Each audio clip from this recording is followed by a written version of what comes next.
Hey everyone, Dave from Retired with Purpose.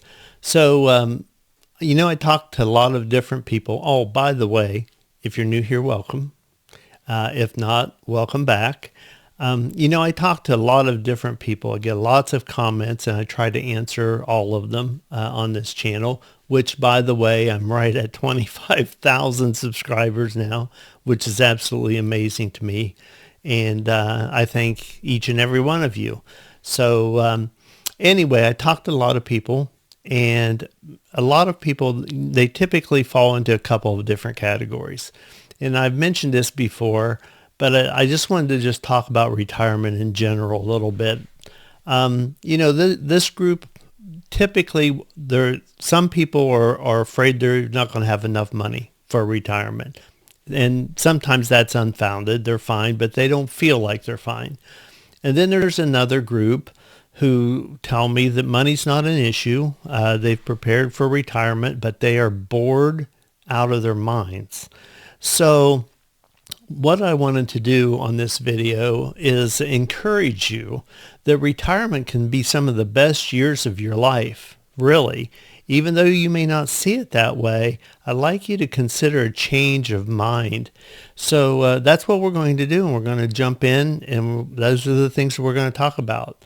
So first off, let's talk about a little bit of fun, because retirement shouldn't feel like boredom. It should feel more like freedom. Get out there and renew some of those interests that you had while you were working, but you just didn't have time.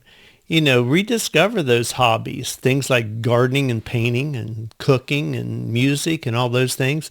Maybe it was something like metal detecting, or maybe you were out working in your garage in your free time. Or some of you may get out your fishing equipment and go fishing. So we're going to look at several of these different things that you can reinvest your time in and really have some fun doing it. Take some, local adventures. Go to some museums or take some day trips, maybe community theater if you're into that.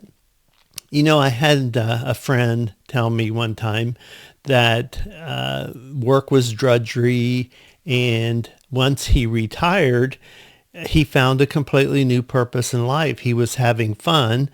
He was doing gardening, but he was doing it for other people, and he was making a side income off of that. And he found a purpose for himself that he told me that just gave him fulfillment in retirement. He just couldn't believe how much better he felt about retirement once he got in there to do it. So now here's where it gets interesting. We've looked at some metal detecting, we've looked at some fishing, we've looked at some different hobbies that now we're reinvesting a little bit of our time in those hobbies. But now it's when it gets kind of interesting, because many of these fun things that we've done can pay for themselves and actually pay a little bit more. So I wanted to talk to you about turning those hobbies into income. Now, I'm not talking about turning it into another 9-to-5 job. You're retired. You're out to have fun. So forget the work part of this. But this is a way to find purpose. This is a way that when you're thinking about your fishing or your metal detecting or working in the garage or whatever those things were we talked about, each and every one of those passions can be monetized. Now, it may not be in the way that you think, but let me give you an example. I have a metal detector. And you just saw a little clip of me with my metal detector out. Well, there's many people that are in metal detecting know that the fun is not, you're not expecting to find some gold mine cache. That's not what you're expecting to find. You're expecting to find those little coins or whatever that were dropped centuries ago, and they're little treasures to you, even though they may not be super valuable. So we're not going to talk about making money in metal with the metal detector. But what we can make money with is a metal detecting channel, for instance, on YouTube, where we talk about the equipment that we use and the different techniques that we use. And we can get a following on YouTube about metal detecting. And all of a sudden, lo and behold, you become monetized and YouTube's paying you for your channel. Now, that's just an example. Please, that's just an example. So that's the way my mind works. I have my eyes open to opportunity all the time, and I have yet to see a passion that you can't monetize. But you have to think a little bit outside the box. So let me give you some other examples. These hobbies that can just bring you joy, fulfillment in what you're doing, and then find a purpose with it for generating income. Now, we've talked about some of these things before, but a lot of my subscribers are new and they haven't heard some of these things. So just bear with me. But examples, things like knitting and woodworking, you can go to local craft fairs or local flea markets to sell those items. And if you don't want to do that, you just want to do it online, you can do that too. You can do that on Etsy or eBay. Same thing with cooking or baking or small catering you can do, or farmers markets, those type of things. So there's all different kinds of possibilities. Now switch up. Let's go to another one. Gardening. Well, some people need help in their gardens. Like my friend, that's what he was doing. He had people that had really nice places who needed someone to take care of their plants. They found pleasure in the grounds of their home. So they hire him to go in and do what he enjoyed, which is gardening. So another example. I need to slow down because my mind runs with these things so fast, and I'm sorry if I'm going too quick. But another good example, if you're into gardening, is selling, the plants or herbs and different arrangements. And there's all different kinds of ways to do that. And you know about the flea markets and you know about the farm markets and so on. Have you ever considered the roadside stand? I have several subscribers that talk to me about their roadside stands. And on their roadside stands, it's very simple. It's an honor system, and right away, people are going to be, that won't work because they will rob me. You don't know that. These people that I have as subscribers do this, and they make money, and being robbed is not the issue. And we can discuss all the safeguards that you can put in place, but you got to get out of the negative thinking and get into the positive thinking and look around you and see that other people are doing it. And some people do real well with it. So this other retiree, somebody that talked to me, they sold extra tomato plants. They raised seedling tomato plants, and then they ended up selling them through a farm market and ended up making enough cash for her whole summer of outings or her vacations just by taking what she enjoyed doing, marketing them. There's all different kinds of ways to market, guys. If you don't know any of them or you need help, please, comments are here. Membership program, I'm here. If you need more help, join the membership program and I can get you into deeper dives into the things that you want to do. And again, I thank my members. I really appreciate you guys for supporting the channel and keeping these videos coming. So, maybe you don't want to sell things. Maybe you'd rather share something that you know. Well, that's something else that you can do. Share your knowledge. You have decades of experience. Why not share it? Why not monetize your knowledge? So, for instance, you may be able to tutor kids in things like math or music or writing, things like that. Or maybe you could teach cooking, Some young people that when they get married, they don't know how to cook. And some of them would like to have help. Money's not always the issue, guys. For a lot of you, you think these things won't work because people won't pay for them. Trust me, they will pay for them. They want that personal contact. And maybe you wouldn't pay for them, but that you're not the customer. You're the seller. So things, like I said, you could teach cooking or crafts or whatever. Go to community centers. See what kind of contacts you can make there. How about online workshops? You can use Zoom or YouTube or create just simple courses to do these kind of things.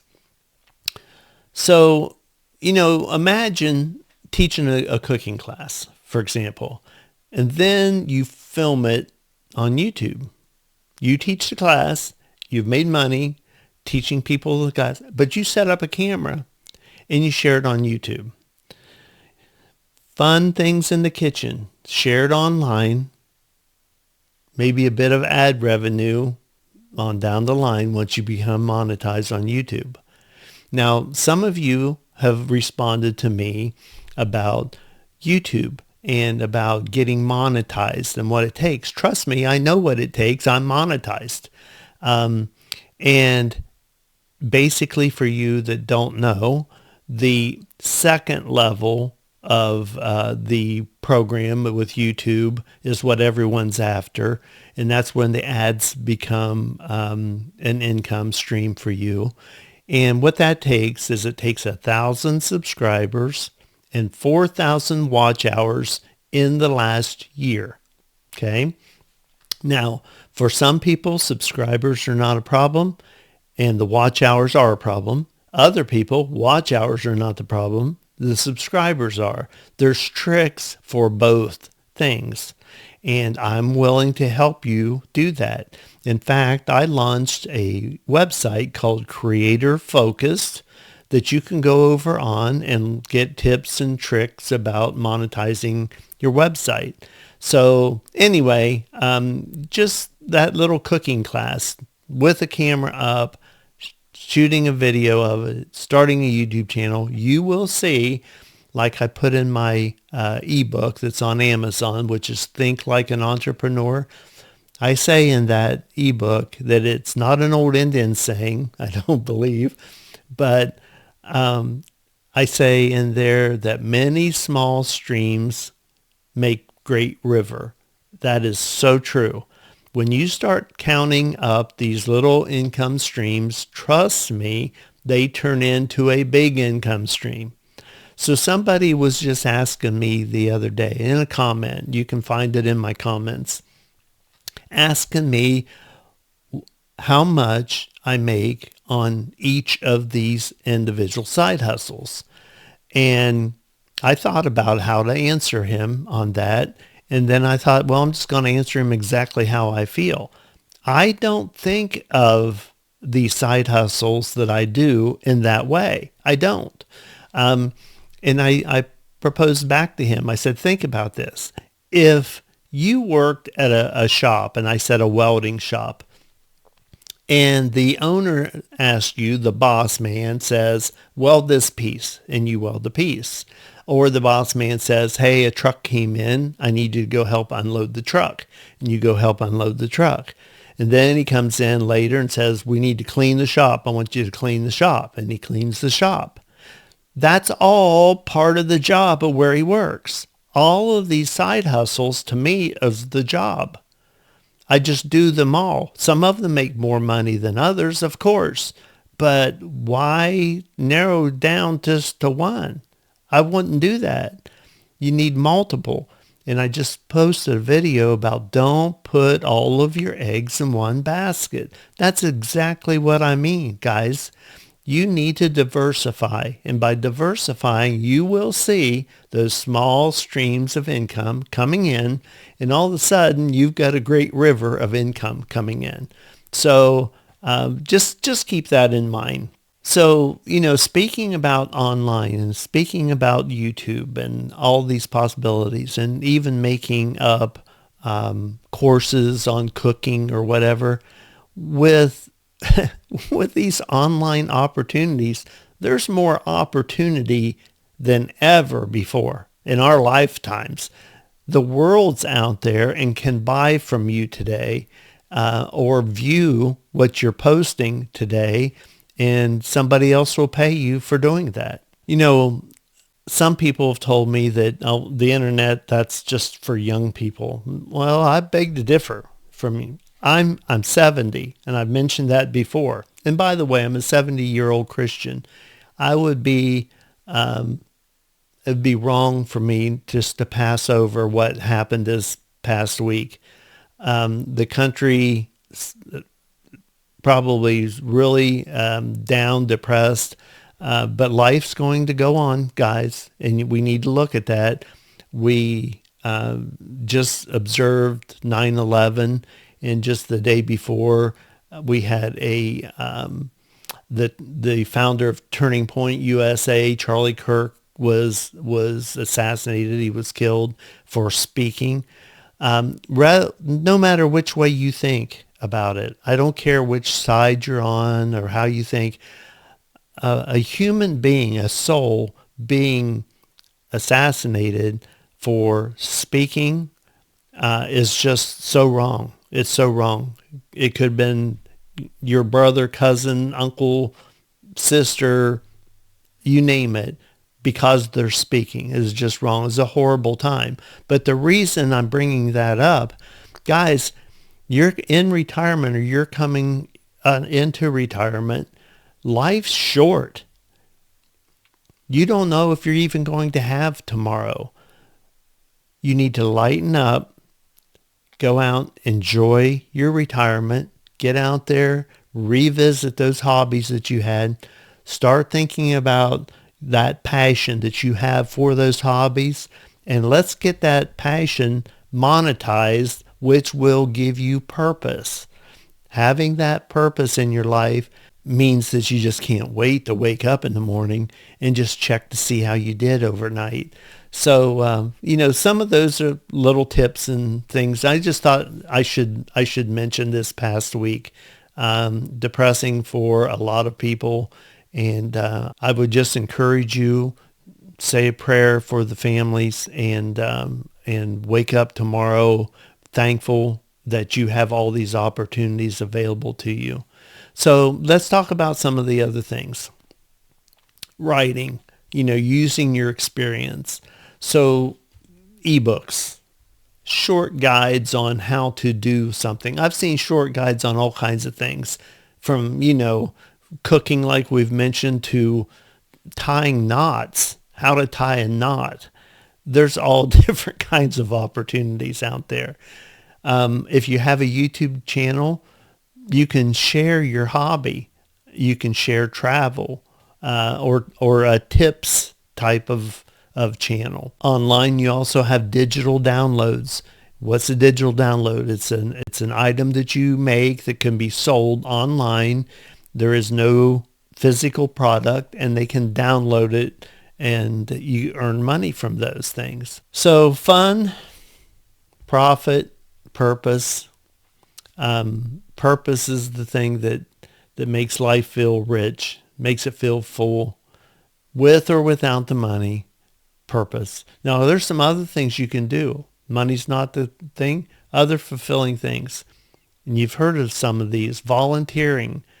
Get out there and volunteer.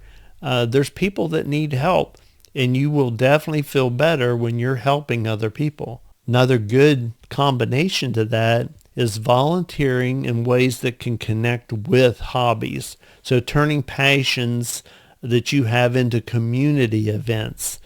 There's just so many opportunities, guys. They're everywhere. And I would encourage you to open your eyes and look at those. And I think I mentioned this in another video. This is a fairly popular little thing that I just want to share with you. I don't know if you've heard of the red car theory, and I think I did mention it, but I'm going to mention it again. The red car theory says that when you arrive somewhere and someone asks you, how many red cars did you see on the way here? you would have no idea. You don't know. But if that person told you that on your way to that location, they were going to give you $50 for every red car you saw, when you arrived, you would know exactly how many red cars you saw. I saw 9, 10, 11. The difference is you had your eyes open. Opportunity, guys, it's the same way. Keep your eyes open to opportunity and you will see it. So, we've covered some fun. We've covered profit. We've covered some purpose. That's the three things for fulfilling retirement.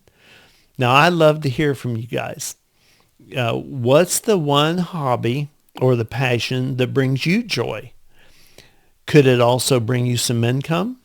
Let's talk about it. Put your comments in. I will respond, and let's see if we can get your retirement on track, be a little bit more fulfilling, and lift your spirits. See this as an opportunity for your hobby, your interest, your passion, and also find some purpose too. So guys, if you like this kind of information, please like and subscribe to the channel, and I'll see you on my next video.